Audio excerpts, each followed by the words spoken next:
Tadi pagi harusnya sih saya juga hadir di dalam rapat rapat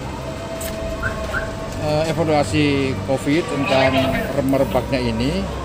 Pak Wali nggak bisa, terus Pak Ketua Dewan juga nggak bisa. Jadi harusnya saya sama Bu Ati.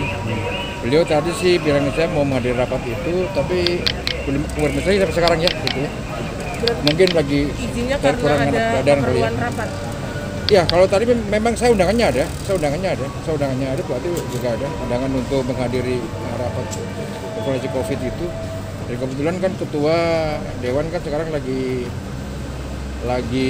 ada menunggu ibunya sakit di Siloam.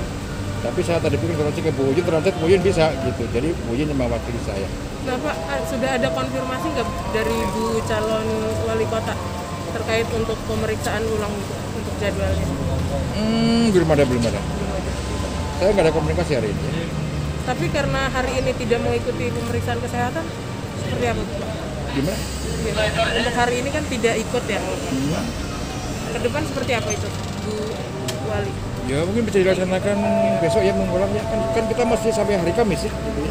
Ya masih bisa dilaksanakan. Iya, dan besok. Terima kasih Pak. Terima kasih.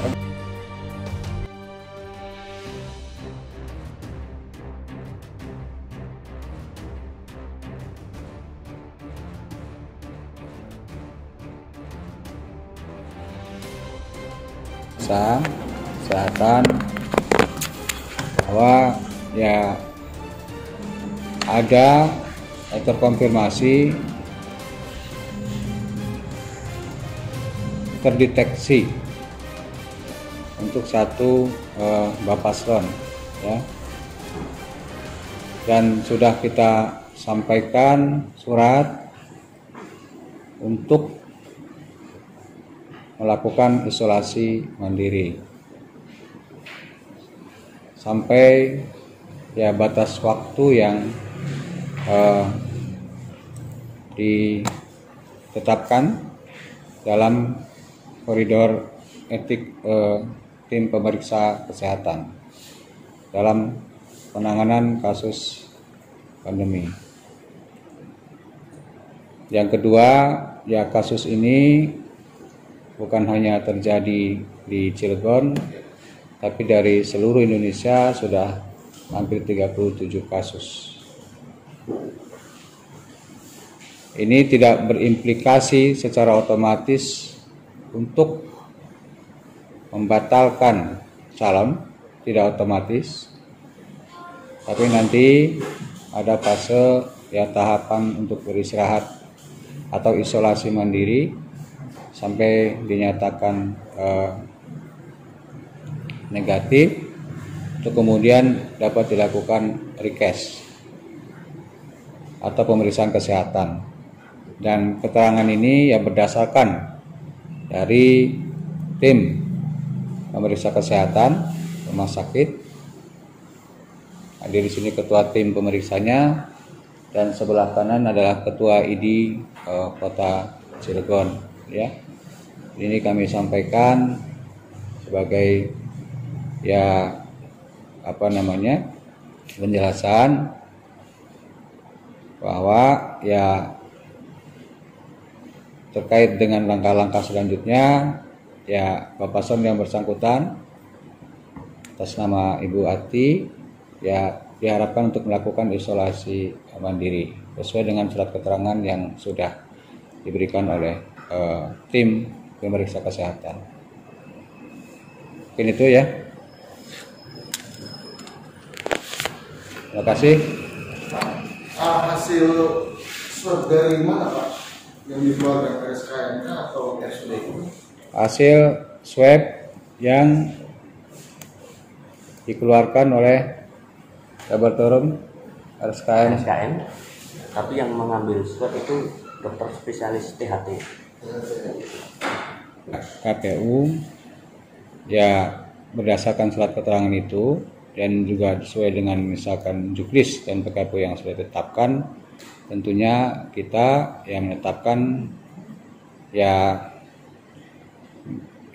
penundaan pemeriksaan kesehatan ya, penundaan pemeriksaan kesehatan Dan itu sepenuhnya memang nanti kita ini kan kalau teknisnya ya di tim pemeriksa kesehatan.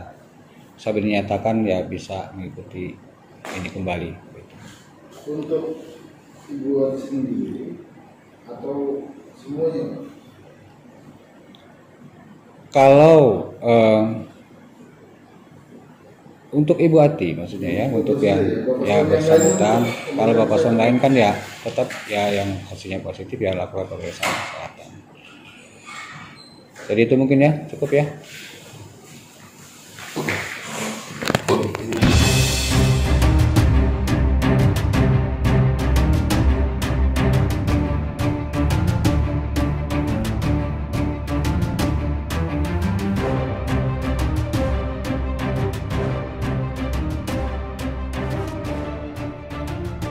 Menanggapi isu yang beredar, ini tanggapannya seperti apa?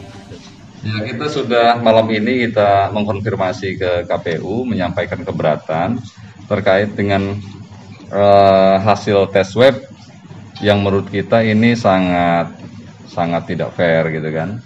Hari Kamis kita sudah melakukan tes mandiri, Ibu Ati dinyatakan negatif, terus kemudian pada hari Senin sesuai dengan prosedur kita ikuti juga sama, artinya Ibu Ati mengikuti hasil mengikuti tes, dinyatakan positif. Nah kemudian pada hari Selasanya Ibu Ati juga melakukan tes mandiri di RSKM gitu ya, dinyatakan negatif, terus kemudian sebagai pembanding kita lakukan tes juga di Siloam pada hari yang sama, pada hari Selasa itu juga negatif.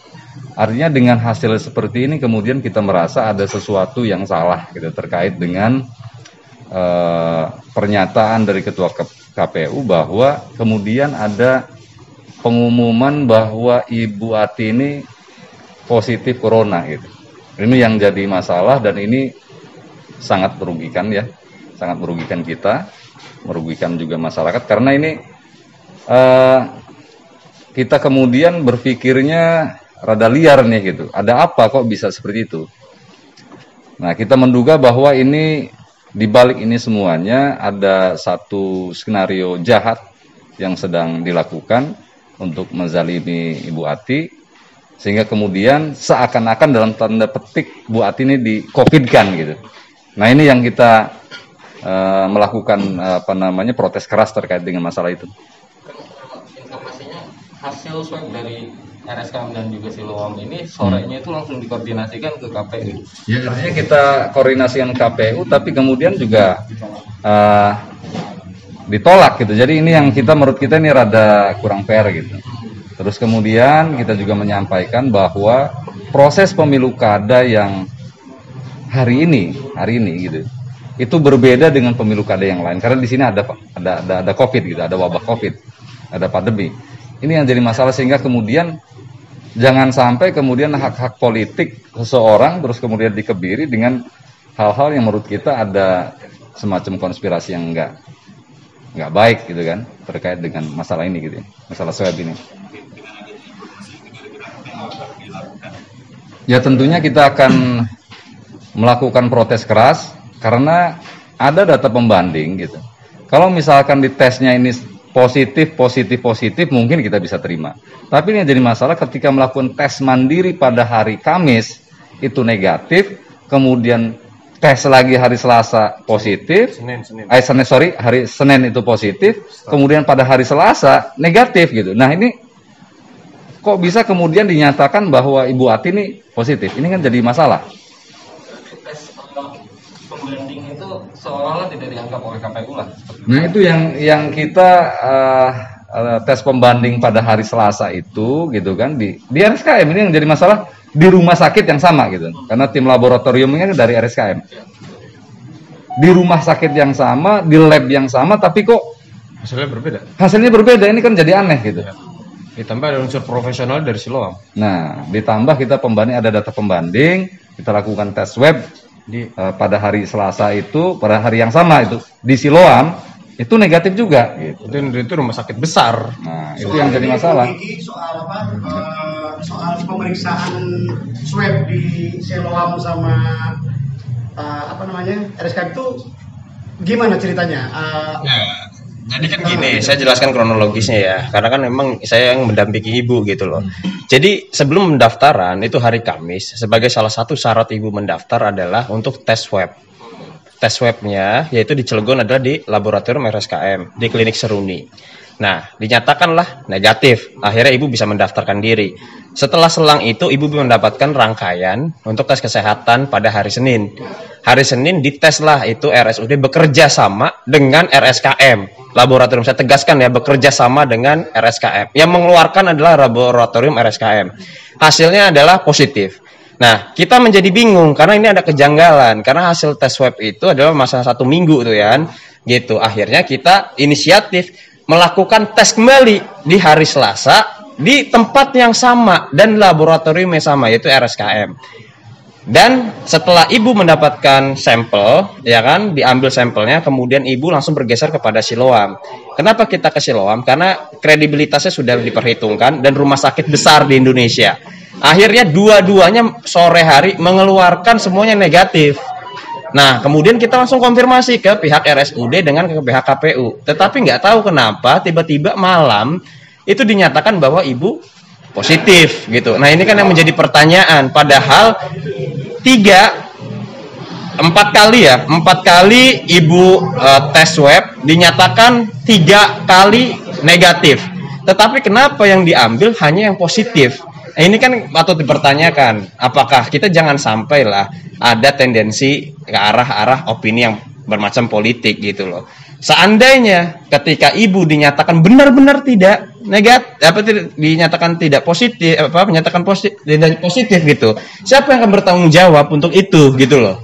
Ini kan yang harus kita tanyakan kepada KPU. Makanya kita malam hari ini mengajukan keberatan dan kita merasa dirugikan karena ini merupakan pencemaran nama baik bagi salah satu kandidat. Itu aja.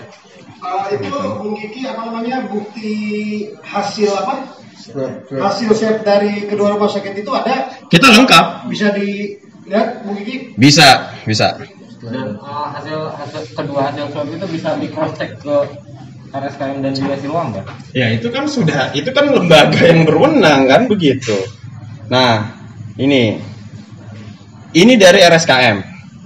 Ini dari RSKM. Ini sudah banyaklah media yang punya. Kemudian yang kedua ini adalah dari Siloam. Semuanya adalah negatif gitu. Karena kenapa saya nggak bawa aslinya supaya besok nanti akan ditunjukkan kepada KPU gitu. Karena saya khawatir ini takut dihilangkan atau apalah. Kita nggak mau ada oknum yang tidak bertanggung jawab gitu.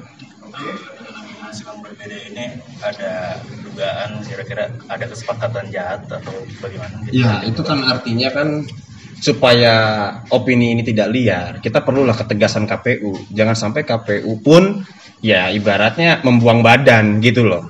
Harus ada ketegasan KPU gitu loh. Dan kita sebenarnya kalau misalnya ini dibiarkan, opini menjadi liar dan bahkan ada tendensi buruk juga untuk KPU gitu loh. Apakah netralitasnya dipertanyakan kan begitu. Bahkan tim pemeriksanya pun bisa dipertanyakan gitu loh. Ada tendensi apa? Jangan sampai publik menilai ketidaknetralisan KPU gitu loh. KPU kan melakukan konferensi pers menjelang tengah malam. Iya. Sementara dari siang sampai sore ini beberapa media seolah-olah tahu sih lagi mana itu. Iya, makanya dari itu karena ada beberapa kejanggalan yang sudah kita deteksi lebih dini, makanya malam hari ini kita melakukan upaya untuk mengajukan keberatan dan ya kalau misalnya KPU tidak menyelesaikan masalah ini ya kita akan melakukan gugatan kepada KPU gitu. Iya, kita meminta bahwa harus ada keadilan politik lah di sini. Artinya jangan sampai institusional formal KPU ini dipertanyakan dan besok kita meminta bahwa ya Bu Ati harus menjalankan tes dan KPU harus mengklarifikasi yang menjadi persoalan pada malam hari ini.